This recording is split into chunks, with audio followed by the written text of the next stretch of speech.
Theresa May has made clear that she wants Britain to make a clean break with the European Union. That means no membership of the single market, no subjugation to the European Court of Justice, and control over Britain's borders. And she's talking about a global Britain. Janan Ganesh, what does this mean in practical terms, starting with global Britain? It means that Britain will have as its first priority upon leaving the European Union the agreement with external economies, in particular America, but also in Asia, trade deals. And that's something that we have not had in this country the formal competence to do since the 1970s when we joined the EEC. So the immediate priority in 2019, when we're expected to formally leave, is to get that done. And it's such a priority because we'll be losing the fairly uninterrupted trading access we have to our single biggest partner, which is the European Union. So by global Britain, she means that. Critics will say that a truly global country also has to be open to globally sourced talent.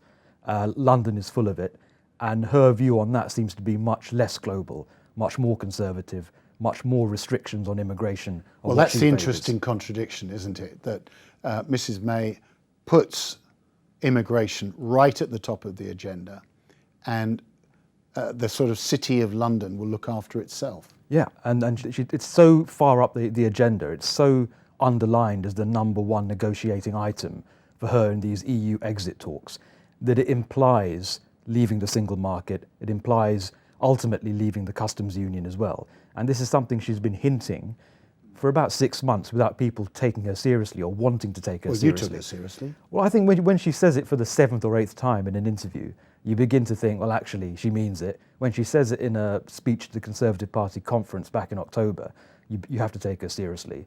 And now she has absolutely confirmed it.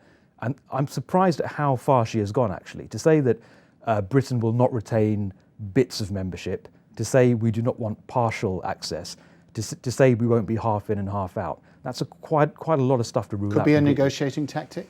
I would thought that the smarter negotiating tactic was to be a bit more ambiguous going in and not absolutely rule out some kind of halfway house, some kind of Swiss or Norwegian option.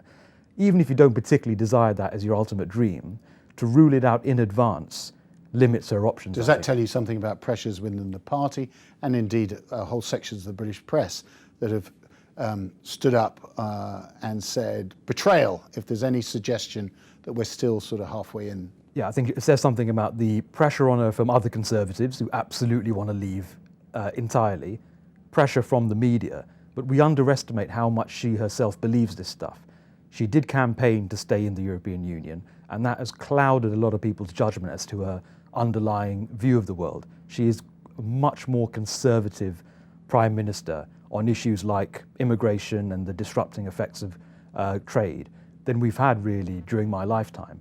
And so she would happily, I think, pay the price of some economic dynamism for a bit more social order. Well, no, this is all very well, Janan, but we've got a negotiation about to start.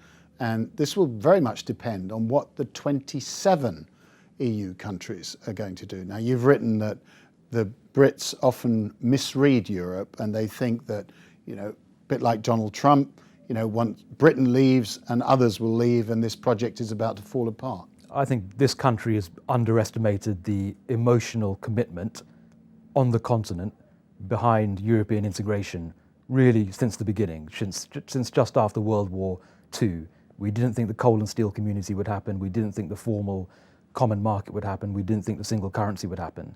And now, dangerously often, when I talk to both advisors and ministers, and you press them on detail, what will our trading relationship be like with the European Union once we leave? How many regulatory or tariff barriers will there be? They ultimately recourse to the argument that, well, look, the European Union probably won't be around in 10 years' time. It won't be there to cause trouble. And it's a view that's absolutely deeply ingrained into this country because we joined for practical economic reasons, the rest of the continent joined for emotional reasons and to get away from a dark history. And I fear that there are people in government who are still underestimating that difference. Janan Ganesh, thank you so much. Thank you.